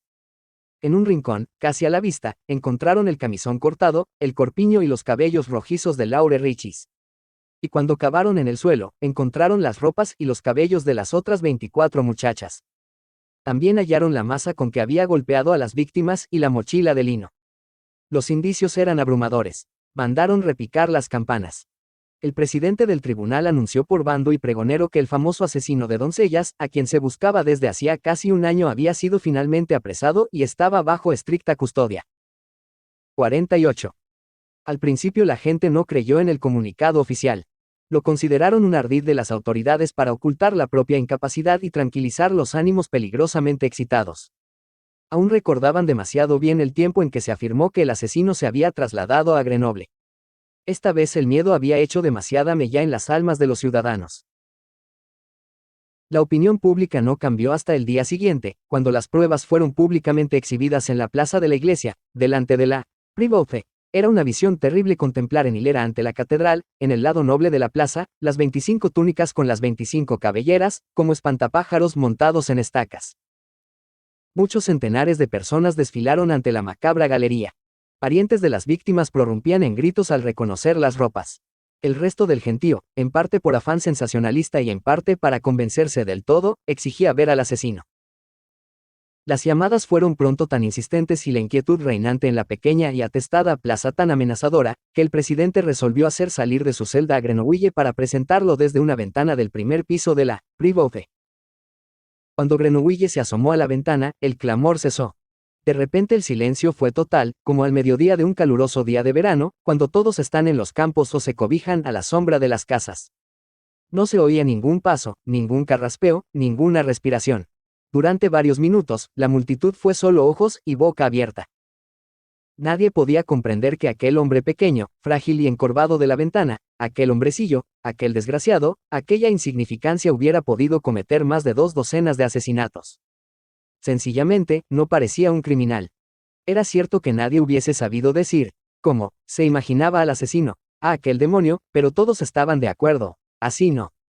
Y sin embargo, aunque el asesino no respondía en absoluto a la imagen que la gente se había hecho de él y, por lo tanto, su presentación con buena lógica habría tenido que ser poco convincente, la sola presencia de aquel hombre en la ventana y el hecho de que solo él y ningún otro fuera presentado como el asesino, causó, paradójicamente, un efecto persuasivo. Todos pensaron, no puede ser verdad, sabiendo en el mismo instante que tenía que serlo. Pero cuando la guardia se retiró con el hombrecillo hacia las sombras del interior de la sala, cuando ya no estaba, por lo tanto, ni presente ni visible y era solo, aunque por una brevísima fracción de tiempo, un recuerdo, existiendo, casi podríamos decir, como un concepto en los cerebros de los hombres, como el concepto de un horrible asesino, entonces remitió el aturdimiento de la multitud para dar paso a una reacción natural, las bocas se cerraron y los millares de ojos volvieron a animarse. Y de pronto estalló un grito atronador de venganza y de cólera, entregádnoslo. Y se dispusieron a asaltar la Privote, para estrangularlo con sus propias manos, para despedazarlo, para desmembrarlo. Los centinelas pudieron a duras penas atrancar la puerta y hacer retroceder a la multitud. Grenouille fue devuelto a su mazmorra a toda prisa. El presidente se acercó a la ventana y prometió una sentencia rápida y ejemplarmente severa. A pesar de ello, pasaron horas antes de que la muchedumbre se dispersara, y días, antes de que la ciudad se tranquilizara un poco. Y en efecto, el proceso de Grenouille se desarrolló con la máxima rapidez, ya que no solo eran las pruebas de una gran contundencia, sino que el propio acusado se confesó sin rodeos durante los interrogatorios autor de los asesinatos que se le imputaban. Solo cuando le preguntaron sobre sus motivos, no supo dar una respuesta satisfactoria. Solo repetía una y otra vez que necesitaba a las muchachas y por eso las había matado. No respondía a la pregunta de por qué las necesitaba y para qué. Entonces le interrogaron en el potro del tormento, le colgaron cabeza abajo durante horas, le llenaron con 7 pintas de agua, le aprisionaron los pies con tornillos a presión. Todo sin el menor resultado. Parecía insensible al dolor físico, no exhalaba ningún grito y solo repetía al ser preguntado, las necesitaba. Los jueces lo tomaron por un demente, interrumpieron las torturas y decidieron poner fin al procedimiento sin más interrogatorios. La única demora que se produjo se debió a una discrepancia jurídica surgida con el magistrado de Draguignan, en cuyo prevostazgo se hallaba enclavado la Napoule, y con el parlamento de Aix, pues ambos querían que el proceso tuviera lugar ante sus tribunales. Pero el tribunal de Grasse no se dejó arrebatar el caso. Ellos habían detenido al autor de los hechos, la gran mayoría de asesinatos se habían perpetrado en su jurisdicción y si entregaban al asesino a otro tribunal el pueblo se les echaría encima. La sangre del culpable tenía que derramarse en Grasse. El 15 de abril de 1766 se falló la sentencia, que fue leída al acusado en su celda. El oficial de perfumista Jean-Baptiste Grenouille rezaba, será llevado dentro de 48 horas ante la Porte du Corps de esta ciudad donde, con la cara vuelta hacia el cielo y atado a una cruz de madera, se le administrarán en vida 12 golpes con una barra de hierro que le descoyuntarán las articulaciones de brazos, piernas, caderas y hombros, tras lo cual se levantará la cruz, donde permanecerá hasta su muerte. La habitual medida de gracia, que consistía en estrangular al delincuente después de los golpes por medio de un hilo, fue expresamente prohibida al verdugo, a pesar de que la agonía podía prolongarse durante días enteros. El cuerpo sería enterrado de noche en el desolladero, sin ninguna señal que marcara el lugar. Grenouille escuchó la sentencia sin inmutarse. El alguacil le preguntó por su último deseo. Nada, contestó Grenouille, tenía todo lo que necesitaba. Entró en la celda un sacerdote para confesarle, pero salió al cabo de un cuarto de hora sin haberlo conseguido.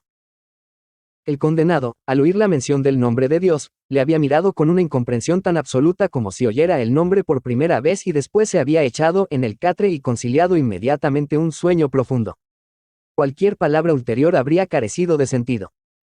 En el transcurso de los 2 días siguientes fueron muchos curiosos a ver de cerca al famoso asesino. Los centinelas les dejaban aproximarse a la mirilla de la puerta y pedían 6 sous por cada mirada. Un grabador que deseaba hacer un bosquejo tuvo que pagar 2 francos. Pero el modelo más bien le decepcionó.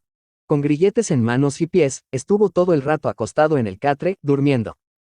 Tenía la cara vuelta hacia la pared y no reaccionaba a los golpes en la puerta ni a los gritos. La entrada en la celda estaba estrictamente prohibida a los visitantes y los centinelas no se atrevían a desobedecer esta orden, a pesar de las tentadoras ofertas. Se temía que el prisionero fuese asesinado a destiempo por un pariente de sus víctimas, por el mismo motivo no se le podía ofrecer comida, para no correr el riesgo de que fuese envenenado. Durante todo su cautiverio, Grenoble recibió los alimentos de la cocina de la servidumbre del Palacio Episcopal, que antes tenía que probar el director de la prisión. Por otra parte, los 2 últimos días no comió nada, se limitó a dormir. De vez en cuando sonaban sus cadenas y, al acudir a toda prisa el centinela, le veía beber un sorbo de agua, volver a echarse y continuar durmiendo. Daba la impresión de ser un hombre tan cansado de la vida que ni siquiera deseaba vivir despierto las últimas horas de su existencia. Entretanto se preparaba el corps para la ejecución. Los carpinteros construyeron un cadalso de 3 metros de anchura por 3 de longitud y 2 de altura, con una barandilla y una sólida escalera. En Grasse no se había visto nunca uno tan regio. Edificaron asimismo una tribuna de madera para los notables de la ciudad y una valla para contener a la plebe, que debía mantenerse a una distancia prudencial. Las ventanas de las casas que se encontraban a izquierda y derecha de la Porte du Corps, así como las del cuartel, se habían alquilado hacía tiempo a precios exorbitantes. Incluso en el hospital de la Charité, que estaba un poco de costado, había conseguido el ayudante del verdugo desalojar a los enfermos de una sala y alquilarla con pingües beneficios a los curiosos. Los vendedores de limonada se aprovisionaron de agua de regaliz en grandes latas. El grabador en cobre imprimió centenares de ejemplares del bosquejo que había dibujado en la prisión y adornado con su fantasía. Los vendedores ambulantes acudieron a docenas a la ciudad y los panaderos cosieron pastas conmemorativas. El verdugo, Monsieur Papon, que no había descoyuntado a ningún delincuente desde hacía años, se hizo forjar una pesada vara de hierro de forma cuadrada y fue con ella al matadero para practicar con las reses muertas. Solo podía asestar 12 golpes, con los que debía romper las 12 articulaciones sin dañar las partes valiosas del cuerpo, como el pecho o la cabeza, una tarea difícil que requería mucho tino. Los ciudadanos se preparaban para el acontecimiento como para una gran festividad. Se daba por descontado el hecho de que nadie trabajaría. Las mujeres se plancharon el vestido de las fiestas y los hombres desempolvaron sus levitas y se hicieron lustrar las botas. Quienes ostentaban un cargo militar o civil o eran maestros de gremio, abogados, notarios, directores de una hermandad o cualquier otra corporación importante, sacaron su uniforme o traje oficial, con decoraciones, fajines, cadenas y blancas pelucas empolvadas. Los creyentes pensaban reunirse, post festum, en un oficio divino, los hijos de Satán en una burda misa negra de acción de gracias en honor de Lucifer, la nobleza culta en una sesión de magnetismo en las casas de Cabris, Villeneuves y Fontmichels. En las cocinas ya se horneaba y asaba, se subía vino de las bodegas y se compraban flores en el mercado y tanto organista como coro ensayaban en la catedral. En casa de Richis, en la Rue Droite, reinaba el silencio. Richis había desdeñado cualquier preparativo para el Día de la Liberación, como llamaba el pueblo al día de la ejecución del asesino. Todo aquello le repugnaba. Le había repugnado el temor súbito y renovado de la población, así como su febril alegría posterior. La plebe en sí le repugnaba. No había participado en la presentación del asesino y sus víctimas en la plaza de la catedral, ni asistido al proceso, ni desfilado con los curiosos, ávidos de sensaciones, ante la celda del condenado a muerte. Para la identificación de los cabellos y ropas de su hija había recibido en su casa al tribunal, pronunciado su declaración de manera concisa y breve y pedido que le dejaran las pruebas como reliquia, petición que fue atendida. Las llevó a la habitación de Laure, colocó el camisón cortado y el corpiño sobre su lecho, extendió los cabellos rojizos sobre la almohada, se sentó delante y no abandonó más el dormitorio, ni de noche ni de día, como si quisiera, con esta innecesaria guardia, reparar la que no hiciera la noche de la Napoule. Estaba tan lleno de repugnancia, de asco hacia el mundo y hacia sí mismo, que no podía llorar. También el asesino le inspiraba repugnancia. No quería verle más como hombre, solo como víctima que va a ser sacrificada. No quería verle hasta el día de la ejecución, cuando estuviera atado a la cruz y recibiera los 12 golpes. Entonces sí que quería verle, y bien de cerca, para lo cual ya había reservado un lugar en la primera fila. Y cuando el pueblo se hubiera dispersado al cabo de unas horas, subiría al cadalso, se sentaría delante de él y haría guardia noches y días enteros, los que hicieran falta, mirando a los ojos al asesino de su hija para que viera en ellos toda su repugnancia y para que esta repugnancia corroyera su agonía como un ácido cáustico hasta que reventara. Después. ¿Qué haría después? No lo sabía. Quizá reanudaría su vida anterior, quizá se casaría, quizá engendraría un hijo, quizá no haría nada, quizá moriría. Sentía una indiferencia total. Pensar en ello se le antojaba tan insensato como pensar en lo que haría después de su propia muerte. Nada, claro. Nada que pudiera saber ahora. 49. La ejecución estaba fijada para las 5 de la tarde. Los primeros curiosos llegaron ya por la mañana y se aseguraron un lugar, llevando consigo sillas y taburetes, cojines, comida, vino y a sus hijos. Cuando la multitud empezó a acudir en masa desde todas las direcciones más o menos al mediodía, el Corsia estaba tan atestado que los recién venidos tuvieron que acomodarse en los jardines y campos que formaban terrazas al otro lado de la plaza y en el camino de Grenoble. Los vendedores ya hacían un buen negocio, la gente comía y bebía, zumbaba y bullía como en un mercado. Pronto se congregó una muchedumbre de unos 10.000 hombres, mujeres y niños, más que en la fiesta de la Reina del Jazmín, más que en la mayor de las procesiones, más que en cualquier otro acontecimiento celebrado en Grasse. Se habían encaramado hasta las laderas. Colgaban de los árboles, se acurrucaban sobre muros y tejados, se apiñaban en número de 10 o de 12 en las ventanas. Solo en el centro del Cours, protegido por la barricada de la valla, como un recorte entre la masa de seres humanos, quedaba un espacio libre para la tribuna y el cadalso, que de repente parecía muy pequeño, como un juguete o el escenario de un teatro de títeres. Y se dejó libre una callejuela que iba desde la plaza de la ejecución a la Porte du Cours y se adentraba en la Rue Droite. Poco después de las 3 apareció Monsieur Papon con sus ayudantes. Sonó una ovación. Subieron al cadalso el aspa hecha con maderos y la colocaron a la altura apropiada, apuntalándola con 4 pesados potros de carpintero. Uno de los ayudantes la clavó. Cada movimiento de los ayudantes del verdugo y del carpintero era saludado por la multitud con un aplauso. Y cuando Papon reapareció con la barra de hierro, rodeó la cruz, midió sus pasos y asestó un golpe imaginario ya desde un lado, ya desde el otro, se oyó una explosión de auténtico júbilo. A las 4 empezó a llenarse la tribuna. Había mucha gente elegante a quien admirar, ricos caballeros con lacayos y finos modales, hermosas damas, grandes sombreros y centelleantes vestidos. Toda la nobleza de la ciudad y del campo estaba presente. Los miembros del consejo aparecieron en apretada comitiva, encabezados por los 2 cónsules. Richis llevaba ropas negras, medias negras y sombrero negro. Detrás del consejo llegó el magistrado, precedido por el presidente del tribunal. El último en aparecer fue el obispo, en silla de manos descubierta, vestido de reluciente morado y tocado con una birreta verde. Los que aún llevaban la cabeza cubierta, se quitaron la gorra. El ambiente adquirió solemnidad. Después no sucedió nada durante unos 10 minutos. Los notables de la ciudad habían ocupado sus puestos y el pueblo esperaba inmóvil, nadie comía, todos se mantenían a la espera. Papon y sus ayudantes permanecían en el escenario del cadalso como atornillados en sus puestos. El sol pendía grande y amarillo sobre el este. Un viento templado soplaba de la cuenca de Grasse, trayendo consigo la fragancia de las flores de azahar. Hacía mucho calor y el silencio era casi irreal. Por fin, cuando ya parecía que la tensión no podía prolongarse por más tiempo sin que estallara un grito multitudinario, un tumulto, un delirio colectivo o cualquier otro desorden, se oyó en el silencio el trote de unos caballos y un chirrido de ruedas. Por la Rue Droite bajaba un carruaje cerrado tirado por 2 caballos, el carruaje del teniente de policía. Pasó por delante de la puerta de la ciudad y apareció, visible ya para todo el mundo, en la callejuela que conducía a la plaza de la ejecución. El teniente de policía había insistido en esta clase de transporte, pues de otro modo no creía poder garantizar la seguridad del delincuente. No era en absoluto un transporte habitual.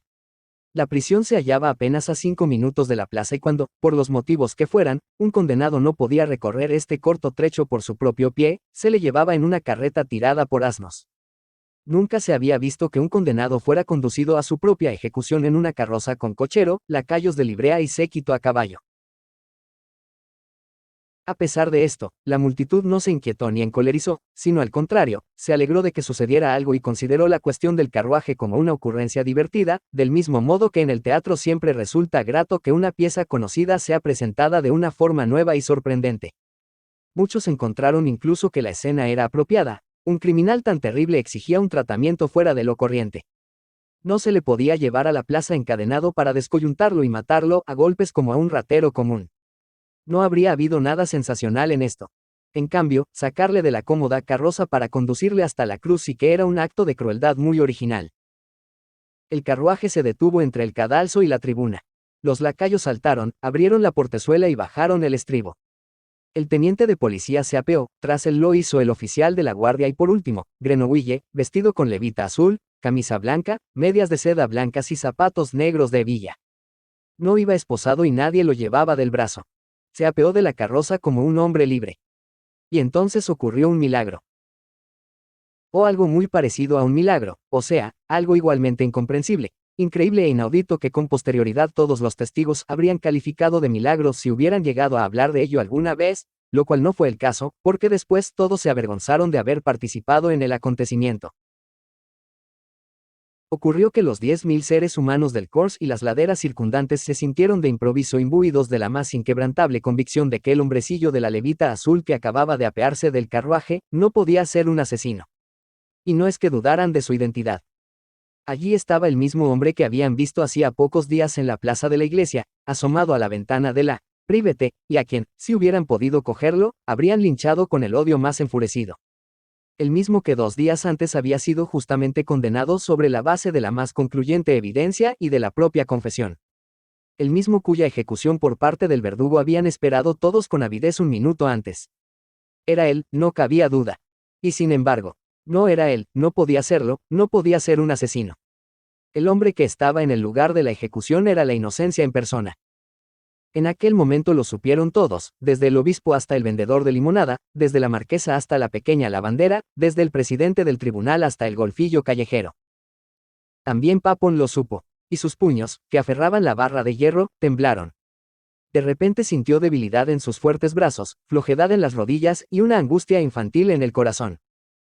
No podría levantar aquella barra, jamás en toda su vida sería capaz de descargarla contra un hombrecillo inocente, o, temía el momento en que lo subieran al cadalso.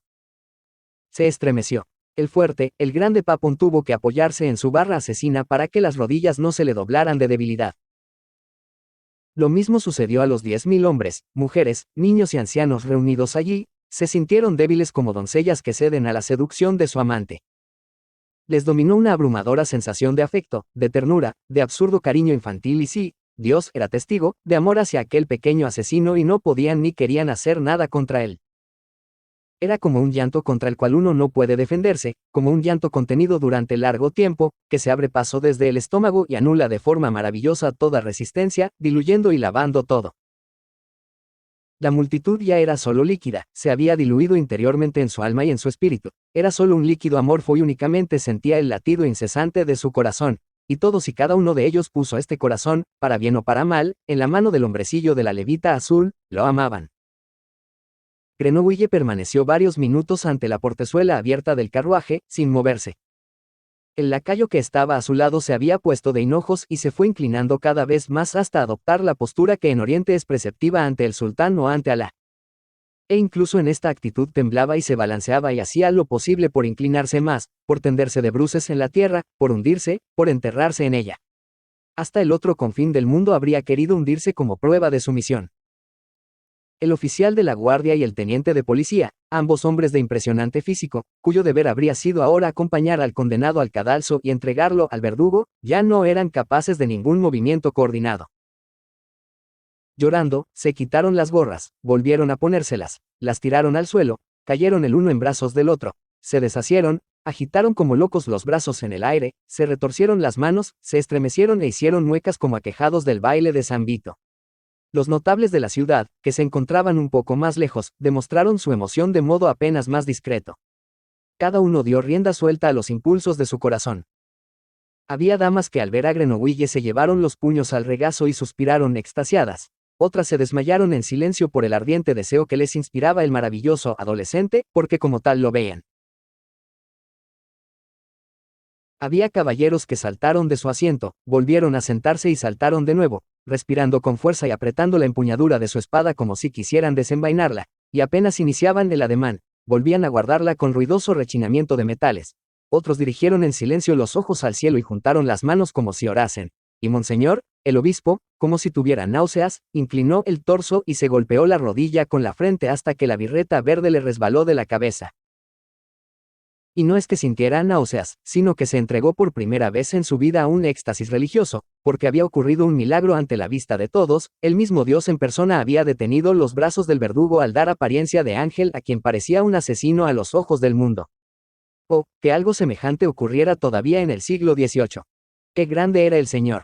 Y qué pequeño e insignificante él mismo, que había lanzado un anatema sin estar convencido, solo para tranquilizar al pueblo. Oh, qué presunción, qué poca fe. Y ahora el Señor obraba un milagro.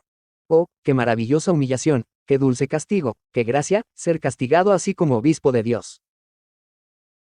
Mientras tanto, el pueblo del otro lado de la barricada se entregaba cada vez con más descaro a la inquietante borrachera de sentimientos ocasionada por la aparición de Grenouille. Los que al principio solo habían experimentado compasión y ternura al verle, estaban ahora invadidos por un deseo sin límites, los que habían empezado admirando y deseando, se encontraban ahora en pleno éxtasis. Todos consideraban al hombre de la levita azul el ser más hermoso, atractivo y perfecto que podían imaginar.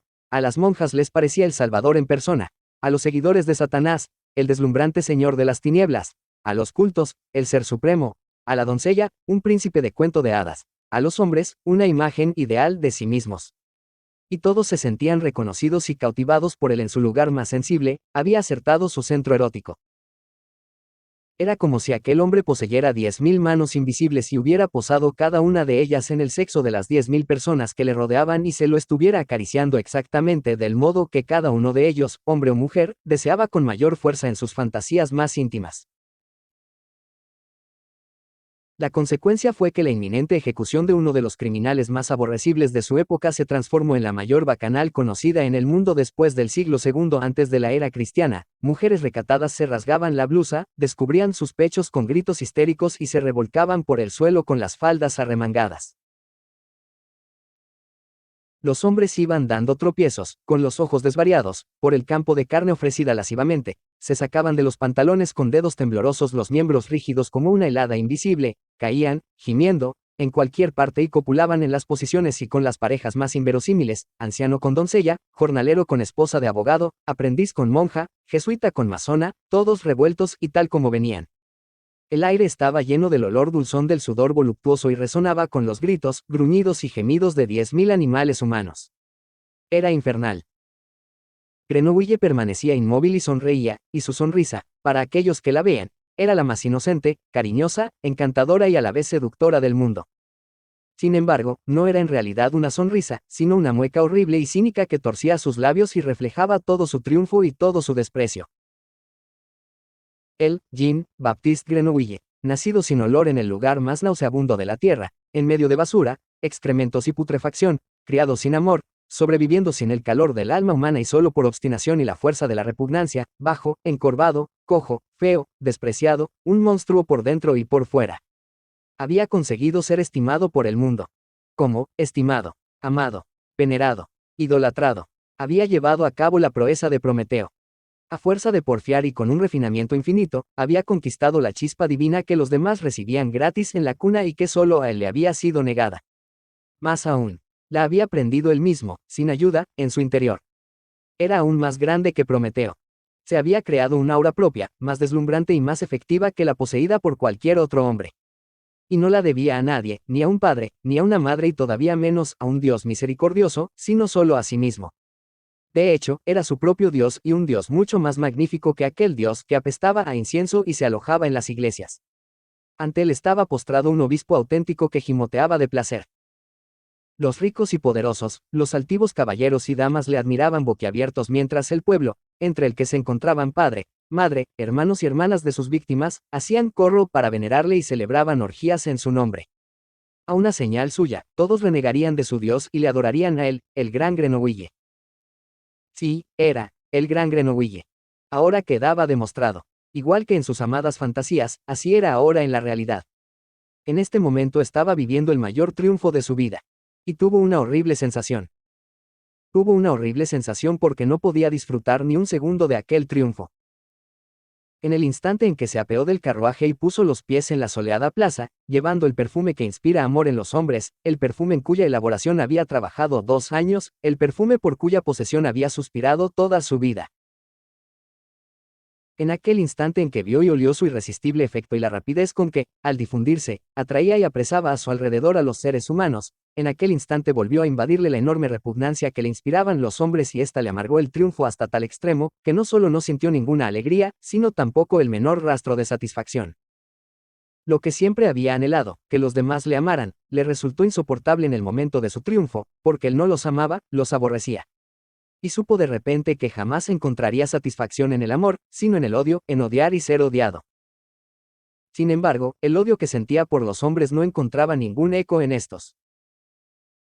Cuanto más los aborrecía en este instante, tanto más le idolatraban ellos, porque lo único que percibían de él era su aura usurpada, su máscara fragante, su perfume robado, que de hecho servía para inspirar adoración. Ahora, lo que más le gustaría sería eliminar de la faz de la tierra a estos hombres estúpidos, apestosos y erotizados, del mismo modo que una vez eliminara del paisaje de su negra alma los olores extraños. Y deseó que se dieran cuenta de lo mucho que los odiaba y que le odiaran a su vez para corresponder a este único sentimiento que él había experimentado en su vida y decidieran eliminarlo, como había sido su intención hasta ahora mismo. Quería expresarse por primera y última vez en su vida. Quería ser por una sola vez igual que los otros hombres y expresar lo que sentía, expresar su odio, así como ellos expresaban su amor y su absurda veneración. Quería, por una sola vez, ser reconocido en su verdadera existencia y recibir de otro hombre una respuesta a su único sentimiento verdadero, el odio. Pero no ocurrió nada parecido, no podía ser y hoy menos que nunca, porque iba disfrazado con el mejor perfume del mundo y bajo este disfraz no tenía rostro, nada aparte de su total ausencia de olor. Entonces, de repente, se encontró muy mal, porque sintió que las nieblas volvían a elevarse. Como aquella vez en la caverna, en el sueño en el corazón de su fantasía, surgieron de improviso las nieblas, las espantosas nieblas de su propio olor, que no podía oler porque era inodoro. Y, como entonces, sintió un miedo y una angustia terribles y creyó que se ahogaba. Pero a diferencia de entonces, esto no era ningún sueño, ninguna pesadilla, sino la realidad desnuda. Y a diferencia de entonces, no estaba solo en una cueva, sino en una plaza en presencia de 10.000 personas. Y a diferencia de entonces, aquí no le ayudaría ningún grito a despertarse y liberarse, aquí no le ayudaría ninguna huida hacia el mundo bueno, cálido y salvador. Porque esto, aquí y ahora, era, el mundo y esto, aquí y ahora, era su sueño convertido en realidad. Y él mismo lo había querido así. Las temibles nieblas asfixiantes continuaron elevándose del fango de su alma, mientras el pueblo gemía a su alrededor, presa de estremecimientos orgiásticos y orgásmicos. Un hombre se le acercaba corriendo desde las primeras filas de la tribuna de autoridades, después de saltar al suelo con tanta violencia que el sombrero negro se le cayó de la cabeza, y ahora cruzaba la plaza de la ejecución con los faldones de la levita negra ondeando tras él, como un cuervo o como un ángel vengador. Era Richis. Me matará, pensó Grenouille. Es el único que no se deja engañar por mi disfraz. No puede dejarse engañar. La fragancia de su hija se ha adherido a mí de un modo tan claro y revelador como la sangre. Tiene que reconocerme y matarme. Tiene que hacerlo. Y abrió los brazos para recibir al ángel que se precipitaba hacia él. Ya creía sentir en el pecho la magnífica punzada de la espada o el puñal y cómo penetraba la hoja en su frío corazón, atravesando todo el blindaje del perfume y las nieblas asfixiantes. Por fin algo en su corazón, algo que no fuera él mismo. Ya se sentía casi liberado. Pero de repente Richis se apretó contra su pecho, no un ángel vengador, sino un Richis trastornado, sacudido por lastimeros sollozos, que le rodeó con sus brazos y se agarró fuertemente a él como si no hallara ningún otro apoyo en un océano de dicha. Ninguna puñalada liberadora, ningún acero en el corazón, ni siquiera una maldición o un grito de odio. En lugar de esto, la mejilla húmeda de lágrimas de Richis pegada contra la suya y unos labios trémulos que le susurraron. Perdóname, hijo mío, querido hijo mío, perdóname. Entonces surgió de su interior algo blanco que le tapó los ojos y el mundo exterior se volvió negro como el carbón. Las nieblas prisioneras se licuaron, formando un líquido embravecido como leche hirviente y espumosa. Lo inundaron y, al no encontrar salida, ejercieron una presión insoportable contra las paredes interiores de su cuerpo. Quiso huir como fuera, pero ¿a dónde? Quería estallar, explotar, para no asfixiarse a sí mismo. Al final se desplomó y perdió el conocimiento. 50. Cuando volvió en sí, estaba acostado en la cama de Laure Richis. Sus reliquias, ropas y cabellos, habían sido retirados. Sobre la mesilla de noche ardía una vela. A través de la ventana entornada, oyó la lejana algarabía de la ciudad jubilosa. Antoine Richis, sentado en un taburete junto a la cama, le velaba. Tenía la mano de Grenouille entre las suyas y se la acariciaba. Aún antes de abrir los ojos, Grenouille revisó la atmósfera. En su interior había paz, nada bullía ni ejercía presión. En su alma volvía a reinar la acostumbrada noche fría que necesitaba para que su conciencia estuviera clara y tersa y pudiera asomarse hacia afuera. Allí olió su perfume. Había cambiado. Las puntas se habían debilitado un poco, de ahí que la nota central de la fragancia de Laure dominara con magnificencia todavía mayor, como un fuego suave, oscuro y chispeante. Se sintió seguro. Sabía que aún sería inexpugnable durante horas. Abrió los ojos. La mirada de Richis estaba fija en él, una mirada que expresaba una benevolencia infinita, ternura, emoción y la profundidad hueca e insulsa del amante. Sonrió, apretó más la mano de Grenouille y dijo: Ahora todo irá bien. El magistrado ha anulado tu sentencia. Todos los testigos se han retractado. Eres libre. Puedes hacer lo que quieras. Pero yo quiero que te quedes conmigo. He perdido una hija y quiero ganarte como hijo. Te pareces a ella. Eres hermoso como ella, tus cabellos, tu boca, tu mano. Te he retenido la mano todo el tiempo y es como la de ella. Y cuando te miro a los ojos, me parece que la estoy viendo a ella. Eres su hermano y quiero que seas mi hijo, mi alegría, mi orgullo y mi heredero. ¿Viven todavía tus padres? Grenouille negó con la cabeza y el rostro de Richie se enrojeció de felicidad. Entonces, serás mi hijo. Tartamudeó, levantándose del taburete de un salto para sentarse en el borde del lecho y apretar también la otra mano de Grenouille. Lo serás. Lo serás. Me aceptas como padre. No digas nada. No hables. Aún estás muy débil para hablar. Asiente solo con la cabeza. Grenouille asintió. La felicidad de Richis le brotó entonces como sudor rojo por todos los poros e, inclinándose sobre Grenouille, le besó en la boca. Duerme ahora, mi querido hijo, exclamó al enderezarse.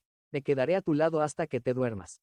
Y después de contemplarle largo rato con una dicha muda, añadió, me haces muy, muy feliz. Grenouille curvó un poco las comisuras de los labios, como había visto hacer a los hombres cuando sonreían. Entonces cerró los ojos. Esperó un poco antes de respirar profunda y regularmente, como respira la gente dormida. Sentía en su rostro la mirada amorosa de Richis. En un momento dado, notó que Richis volvía a inclinarse para besarle de nuevo, pero se detuvo por temor a despertarle. Por fin apagó la vela de un soplo y salió de puntillas de la habitación. Grenouille permaneció acostado hasta que no oyó ningún ruido ni en la casa ni en la ciudad. Cuando se levantó, ya amanecía. Se vistió, enfiló despacio el pasillo, bajó despacio las escaleras, cruzó el salón y salió a la terraza. Desde allí se podían ver las murallas de la ciudad, la cuenca de Grasse y, con tiempo despejado, incluso el mar. Ahora flotaba sobre los campos una niebla fina, un vapor más bien, y las fragancias que llegaban de ellos, hierba, retama y rosas, eran como lavadas, limpias, simples, consoladoramente sencillas. Grenouille atravesó el jardín y escaló la muralla. Arriba, en el Corse, tuvo que luchar otra vez para soportar los olores humanos antes de alcanzar el campo abierto. El lugar entero y las laderas parecían un enorme y desordenado campamento militar. Los borrachos yacían a miles, exhaustos tras el libertinaje de la fiesta nocturna, muchos desnudos y muchos medio cubiertos por ropas bajo las que se habían acurrucado como si se tratara de una manta. El aire apestaba a vino rancio, a aguardiente, a sudor y a orina, a excrementos de niño y a carne carbonizada. Aquí y allá humeaban aún los rescoldos de las hogueras donde habían asado la comida y en torno a las cuales habían bebido y bailado. Aquí y allí sonaba todavía entre los miles de ronquidos un balbuceo o una risa. Es posible que muchos aún estuvieran despiertos y siguieran bebiendo para nublar del todo los últimos rincones sobrios de su cerebro. Pero nadie vio a Grenouille, que sorteaba los cuerpos tendidos con cuidado y prisa al mismo tiempo, como si avanzara por un campo de lodo. Y si alguien le vio, no le reconoció. Ya no despedía ningún olor. El milagro se había terminado. Cuando llegó al final del Corse, no tomó el camino de Grenoble ni el de Cabris, sino que fue a campo traviesa en dirección oeste, sin volverse a mirar ni una sola vez. Hacía rato que había desaparecido cuando salió el sol, grueso, amarillo y abrasador. La población de Grasse se despertó con una espantosa resaca. Incluso aquellos que no habían bebido tenían la cabeza pesada y náuseas en el estómago y en el corazón. En el Corse, a plena luz del día, honestos campesinos buscaban las ropas de que se habían despojado en los excesos de la orgía, mujeres honradas buscaban a sus maridos e hijos, parejas que no se conocían entre sí se deshacían con horror del abrazo más íntimo, amigos, vecinos, esposos se encontraban de improviso unos a otros en penosa y pública desnudez. Muchos consideraron esta experiencia tan espantosa, tan inexplicable y tan incompatible con sus auténticas convicciones morales, que en el mismo momento de adquirir conciencia de ella la borraron de su memoria y después realmente ya no pudieron recordarla. Otros, que no dominaban con tanta perfección el aparato de sus percepciones, intentaron mirar hacia otro lado, no escuchar y no pensar, lo cual no resultaba nada sencillo, porque la vergüenza era demasiado general y evidente. Los que habían encontrado a sus familias y sus efectos personales, se marcharon de la manera más rápida y discreta posible. Hacia el mediodía, la plaza estaba desierta, como barrida por el viento. Los ciudadanos que salieron de sus casas, lo hicieron al caer la tarde, para atender a los asuntos más urgentes. Se saludaron con prisas al encontrarse, y solo hablaron de temas banales. Nadie pronunció una palabra sobre los sucesos de la víspera y la noche pasada. El desenfreno y el descaro del día anterior se había convertido en vergüenza. Y todos la sentían, porque todos eran culpables. Los habitantes de Grass no habían estado nunca tan de acuerdo como en aquellos días. Vivían como entre algodones. Muchos, sin embargo, por la índole de su profesión, tuvieron que ocuparse directamente de lo ocurrido. La continuidad de la vida pública, la inviolabilidad del derecho y el orden exigían medidas inmediatas. Por la tarde se reunió el Consejo Municipal. Los caballeros, entre ellos el segundo cónsul, se abrazaron en silencio, como si con este gesto conspiratorio quedara constituido un nuevo gremio. Decidieron por unanimidad, sin mencionar los hechos, ni siquiera el nombre de Grenouille, ordenar el desmantelamiento inmediato de la tribuna y el cadalso del Corse y restablecer el orden en la plaza y los campos circundantes. Y acordaron desembolsar 160 libras para este fin. A la misma hora celebró una sesión el tribunal de la Prévoté. El magistrado acordó sin discusión considerar cerrado el caso G, archivar las actas y abrir un nuevo proceso contra el asesino, hasta ahora desconocido, de 25 doncellas de la región de Grasse. El teniente de policía recibió orden de iniciar sin tardanza las investigaciones. Al día siguiente ya lo encontraron. Basándose en sospechas bien fundadas, arrestaron a Dominique Druot, maître parfumeur, de la Rue de la Lobe, en cuya cabaña se habían descubierto al fin y al cabo las ropas y cabelleras de todas las víctimas. El tribunal no se dejó engañar por sus protestas iniciales. Tras 14 horas de tortura lo confesó todo y pidió incluso una ejecución rápida, que se fijó para el día siguiente. Se lo llevaron al alba, sin ninguna ceremonia, sin cadalso y sin tribunas, y lo colgaron solo en presencia del verdugo, varios miembros del tribunal, un médico y un sacerdote. El cadáver, después de que la muerte se produjera y fuese constatada y certificada por el médico forense, fue enterrado sin pérdida de tiempo. Con esto se liquidó el caso. De todos modos, la ciudad ya lo había olvidado y, por cierto, tan completamente, que los viajeros que en los días siguientes llegaron a Grasse y preguntaron de paso por el famoso asesino de doncellas, no encontraron ni a un hombre sensato que pudiera informarles al respecto. Solo un par de locos de la Charité, notorios casos de enajenación mental, chapurrearon algo sobre una gran fiesta en la Place du Corse a causa de la cual les habían obligado a desalojar su habitación. Y la vida pronto se normalizó del todo. La gente trabajaba con laboriosidad, dormía bien, atendía a sus negocios y era recta y honrada. El agua brotaba como siempre de los numerosos manantiales y fuentes y arrastraba el fango por las calles. La ciudad volvió a ofrecer su aspecto sórdido y altivo en las laderas que dominaban la fértil cuenca. El sol calentaba. Pronto sería mayo. Ya se cosechaban las rosas. Cuarta parte. 514, mayor que 51. Grenouille caminaba de noche. Como al principio de su viaje, evitaba las ciudades, eludía los caminos, se echaba a dormir al amanecer, se levantaba a la caída de la tarde y reemprendía la marcha. Devoraba lo que encontraba en el campo, plantas, setas, flores, pájaros muertos, gusanos. Atravesó la Provenza, cruzó el Ródano al sur de Orange en una barca robada y siguió el curso del Ardèche hasta el corazón de las montañas Cévenes y después el de Lollier hacia el norte. En Auvernia pasó muy cerca del Plom du Cantal. Lo vio elevarse al oeste, alto y gris plateado a la luz de la luna, y olió el viento frío que procedía de él. Pero no sintió necesidad de escalarlo. Ya no le atraía la vida en una caverna. Había conocido esta experiencia y comprobado que no era factible vivirla. Como tampoco la otra experiencia, la de la vida entre los hombres. Uno se asfixiaba tanto en una como en otra. En general, no quería seguir viviendo. Quería llegar a París y morir allí. Esto era lo que quería. De vez en cuando metía la mano en el bolsillo y tocaba el pequeño frasco de cristal que contenía su perfume. Estaba casi lleno. Para su aparición en Grasse había utilizado solo una gota. El resto bastaría para hechizar al mundo entero. Si lo deseaba, en París podría dejarse adorar no solo por 10.000, sino por 100.000. O pasear hasta Versalles para que el rey le besara los pies. O escribir una carta perfumada al Papa, revelándole que era el nuevo Mesías. O hacerse ungir en Notre Dame ante reyes y emperadores como emperador supremo o incluso como Dios en la tierra. Si aún podía ungirse a alguien como Dios. Podía hacer todo esto cuando quisiera, poseía el poder requerido para ello. Lo tenía en la mano. Un poder mayor que el poder del dinero o el poder del terror o el poder de la muerte, el insuperable poder de inspirar amor en los seres humanos. Solo una cosa no estaba al alcance de este poder, hacer que él pudiera olerse a sí mismo. Y aunque gracias a su perfume era capaz de aparecer como un dios ante el mundo. Si él mismo no se podía oler y, por lo tanto, nunca sabía quién era, le importaban un bledo el mundo, él mismo y su perfume. La mano que había tocado el frasco olía con gran delicadeza y cuando se la llevó a la nariz y olfateó, se sintió melancólico, dejó de andar y olió. Nadie sabe lo bueno que es realmente este perfume, pensó. Nadie sabe lo bien hecho que está. Los demás solo están a merced de sus efectos, pero ni siquiera saben que es un perfume lo que influye sobre ellos y los hechizó. El único que conocerá siempre su verdadera belleza soy yo, porque lo he hecho yo mismo.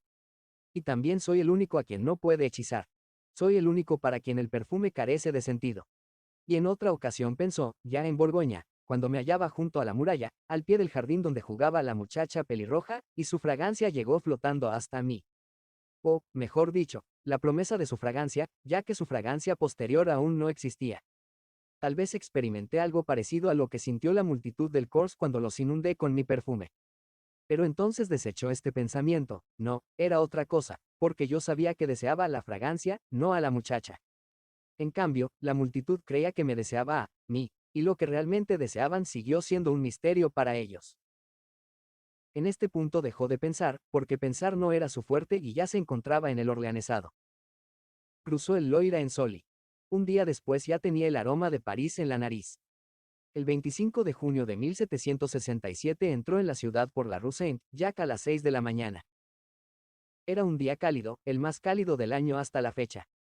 Los múltiples olores y hedores brotaban como de 1000 abscesos reventados. El aire estaba inmóvil. Las verduras de los puestos del mercado se marchitaron antes del mediodía.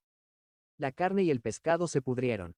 El aire pestilente se cernía sobre las callejuelas, incluso el río parecía haber dejado de fluir y apestaba, como estancado.